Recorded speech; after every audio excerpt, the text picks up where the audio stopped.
എന്തായി സുധാകർ റെഡ്ഡി? നിനക്കത് കഴിഞ്ഞോ ഇല്ലയോ അത് മാത്രം പറഞ്ഞാൽ മതി. നമ്മുടെ ജോലി വേറൊരുത്തൻ തീർത്തു. സുധാകർ ഒരുത്തൻ കൊല്ലുകയായിരുന്നു. സുധാകരന്റെ തന്തയും ഗാങ് അവനെ തട്ടിയനെ. പക്ഷെ അതിനുമുമ്പ് രക്ഷിക്കാൻ കഴിഞ്ഞു. ആ തന്തയ്ക്ക് പറഞ്ഞവനെ എനിക്കൊന്ന് കാണണം. എവിടെ ഉണ്ടവൻ? വരണം.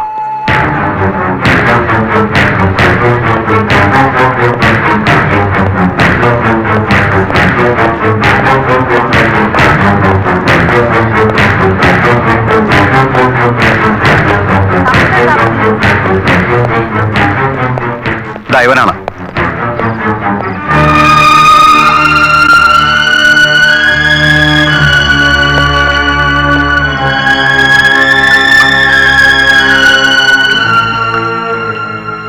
പട്ടേൽ, നീ ആരാണെന്ന് എനിക്കറിയില്ല, അറിയണമെന്നുമില്ല. നിന്റെ ചോരയ്ക്ക് വേണ്ടി റെഡ്ഡിയുടെ ആൾക്കാർ തിരച്ചിൽ തുടങ്ങിയിരിക്കുന്നു. പക്ഷേ നീ ഭയപ്പെടണ്ട. കാരണം നീ ഇപ്പോൾ പട്ടേലിന്റെ കൂടെയാണ്. ഇവിടെ നീ എന്നും സുരക്ഷിതനായിരിക്കും. അപ്പോ ഇവന് പറഞ്ഞ് മനസ്സിലാക്കി കൊടുക്ക.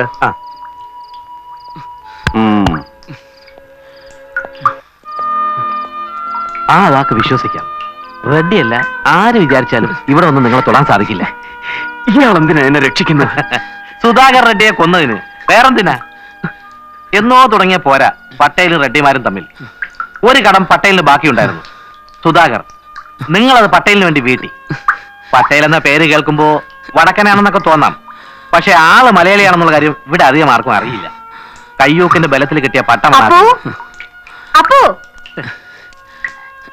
ഇവിടെ രാത്രി തുടങ്ങുന്നതേ ഉള്ളൂ. നായാട്ടിന് വരുന്നവർക്ക് മൃഗങ്ങളെ ഒരുക്കി നിർത്തണം. ഞാൻ പറഞ്ഞത് മനസ്സിലായെന്ന് തോന്നുന്നു.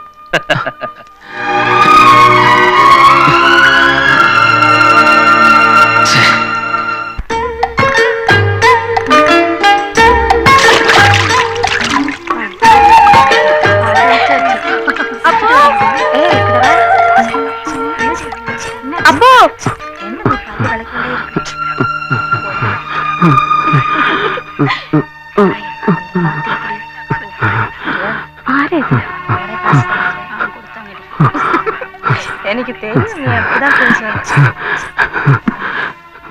അപ്പോ ഇത് എവിടെ പോയി കിടക്കുന്നു? എന്താ? ആരാപ്പോ ഇത്? അയ്യോ, താഴെ വീണോ? നല്ല പനിയുണ്ടല്ലോ. ഇതാരാന്ന് ചോദിച്ചത് കേട്ടില്ലേ? വിശ്വനാഥൻ. സുധാകർ റെഡ്ഡിയെ തട്ടേച്ചു വന്നത് ചില്ലറക്കാരനല്ല. ഓഹോ, പട്ടേലിന്റെ പുതിയ ഗുണ്ട. അങ്ങനെയൊന്നും പറയരുത്. സ്വന്തം എന്ന് പറയാൻ ആകെ ഉണ്ടായിരുന്ന പെങ്ങളെയാ സുധാകർ നശിപ്പിച്ചു കൊന്നത്. അതിനവനെ തീർത്തത്, അല്ലാതെ ഗുണ്ടയൊന്നും അല്ല. അയാൾക്ക് തീരെ വയ്യ കേട്ടോ. മുറിവിൽ നിന്ന് രക്തം ഒരുപാട് പോയിട്ടുണ്ട്. ആദ്യം ഇയാൾ എവിടെയെങ്കിലും മാറ്റിക്കിടത്ത്, ഇല്ലെങ്കിൽ ചാവുന്നത് കാണേണ്ടി വരും. എന്താ മിഴിച്ചു നിൽക്കുന്നത്? അല്ല, മാറ്റി കിടത്താന്ന് വെച്ചാ ഇവിടെ ഇപ്പൊ എവിടെയാ? തൽക്കാലം എന്റെ മുറി കിടത്ത്. എന്നാ താങ്ക്.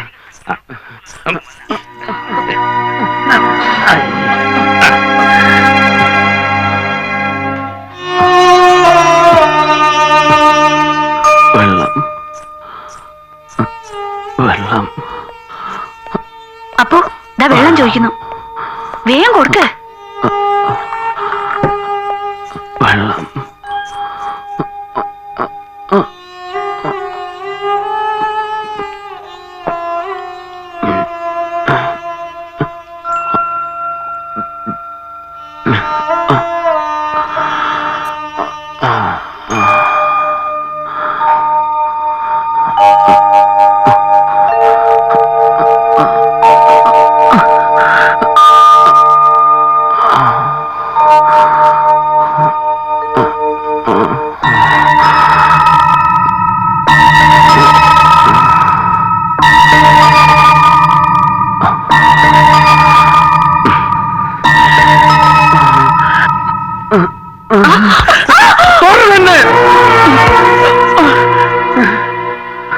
എഴുന്നേൽക്കണ്ട, കിടന്നോളൂ.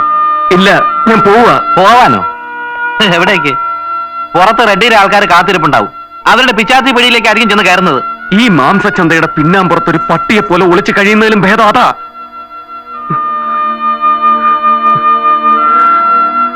അല്ലെങ്കിൽ തന്നെ എത്ര നാൾ അവൻ ചത്തുന്നുറപ്പാ. എന്റെ അനിയത്തിയെ പിച്ചി ചീന്തി മരണത്തിലേക്ക് എറിയുമ്പോ എത്താത്ത നിയമം എന്നെ തേടി വരാതിരിക്കില്ല. ശരിയാവാം, പക്ഷേ അറിഞ്ഞുകൊണ്ട് ആപത്തിൽ ചെന്ന് ചാർന്നു. പോലീസിന്റെ മുന്നിൽ നിന്ന് രക്ഷപ്പെടാൻ ഒരു വഴി, പട്ടേലിൽ നിന്ന് നിഷ്പ്രയാസം സാധിക്കും. എന്നിട്ട് ജീവിച്ചിരുന്നിട്ട് എന്നിട്ട് എന്തിനാ? ആർക്കു വേണ്ടി? എല്ലാം തീർന്നില്ലേ? ചങ്കിൽ കത്തിയിറങ്ങുന്ന വേദനയുമായി ഞാൻ എന്തിന് ബാക്കി നിൽക്കണം? ദൈവം ആയുസറാതെ തന്നത് എന്തെങ്കിലും കണ്ടോണ്ടാവും. കുറച്ചുകൂടി കാത്തിരിക്കൂ. ഒരു കൂടപ്പറപ്പ് പറയും പോലെ കൂട്ടിയാ മതി.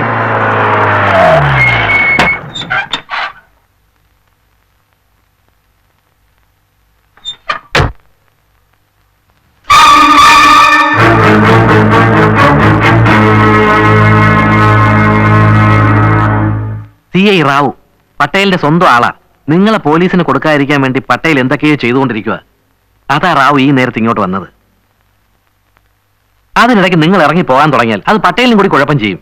അല്ലെങ്കിൽ തന്നെ ഈ മുറിവും വെച്ച് എഴുന്നേറ്റ് നിൽക്കാൻ പോലും വയ്യാത്ത ആള് എവിടെ പോവാനാ? അവിടെ കിടക്കാൻ പറ.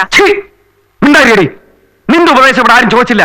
അയ്യോ, ഉപദേശം കൊടുക്കലല്ല, ഉപകാരം ചെയ്യലാണ് എന്റെ തൊഴിൽ.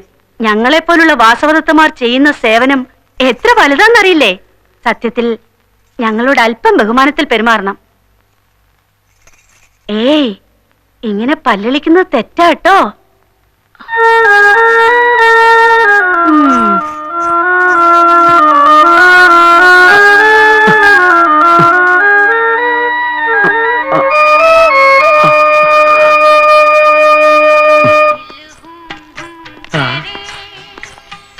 என்ன ரத்னம், எப்படி இருக்க?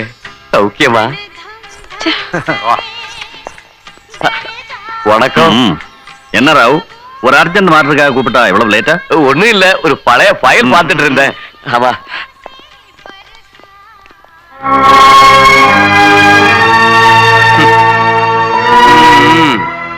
போலீஸ் கிட்ட மாற்றுறதுக்கு முன்னால ரெட்டி உன்னை பிடிக்கிறதுக்காக அரைஞ்சுக்கிட்டு இருந்தா. நல்ல வேலை, பட்டேல் உனக்கு அடைக்கலம் கொடுத்தாரு. Assistant commissioner? அசிஸ்டன்ட் கமிஷனர் ரெட்டிக்கு தான் ஐயா சப்போர்ட் பண்ணுவா. கவர்மெண்ட் கொடுக்கறத விட 4 மடங்கு சம்பளம் கொடுக்கறாருல்ல. நீ அதை பத்தி ஒண்ணும் கவலைப்படாத. நான் இருக்கிற வரைக்கும் ஒண்ணும் நடக்காது. எலே, வெளிய மட்டும் தலை காட்டாத, ஏன்னா என் தலை போயிடும். வாங்க வாங்க.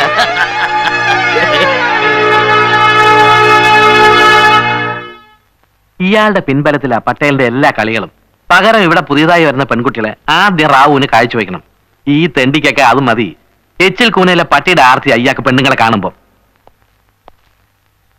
ഇത് ശകല ഉള്ളിലെത്തിയാൽ വേദനയ്ക്ക് ആശ്വാസം ഉണ്ടാവും. ഒഴിക്കട്ടെ. ഞാൻ വേദനയൊന്നും അറിയുന്നില്ല. ഒരു മരവിപ്പ മനസ്സിനും ദേഹത്തിനും. ശ്വാസം നിലയ്ക്കുന്നത് വരെ അതങ്ങനെ തന്നെ നിൽക്കും. അപ്പോ ദാ അങ്ങേർക്ക് കൊടുക്ക്. ദേശീയപ്പെണ്ണ് പാചകം ചെയ്ത അല്ലെന്ന് പറ. ഇനി അതുകൊണ്ട് കഴിക്കാതിരിക്കണ്ട. താഴത്തെ കേശവട്ടിന്റെ കടയിൽ നിന്ന് വരുത്തിയതാ. പാവം, സ്നേഹവും മനുഷ്യത്തുള്ള ഒരു പെണ്ണ.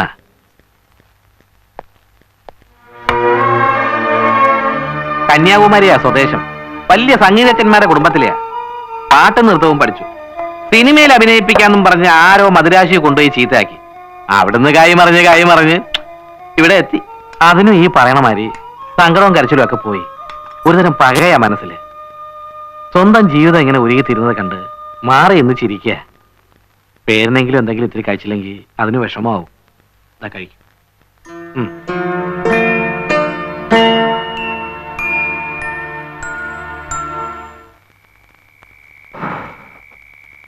അപ്പോ ഇയാൾക്ക് കുടിക്കാൻ എന്താ വേണ്ടോ ചോദിക്ക്. സ്മോള് വേണമെന്നാ ചോദിക്കുന്നത്. ഓഹോ, കുടിക്കില്ല? അപ്പൊ പിന്നെ പെണ്ണായാലോ? അതിഥി സൽക്കാരത്തിൽ പട്ടേൽ ഒട്ടും മോശക്കാരനല്ലെന്ന് ഇവനോട് പറ. എനിക്കിവിടുന്ന് പോണം, കഴിയുന്നതും വേഗം. ശ്രുതി വേണ്ട. എന്റെ കണ്ണെത്തുന്നതിനപ്പുറത്തെ ലോകത്ത് ഇപ്പോഴും നിന്റെ തലയ്ക്ക് വേണ്ടി ഉറക്കമിളയ്ക്കുന്നവരുണ്ട്. വളരെ ബുദ്ധിപൂർവമുള്ള ഒരു ശ്രമം. ഞാൻ പറയാം, അതുവരെ കാത്തിരിക്കും.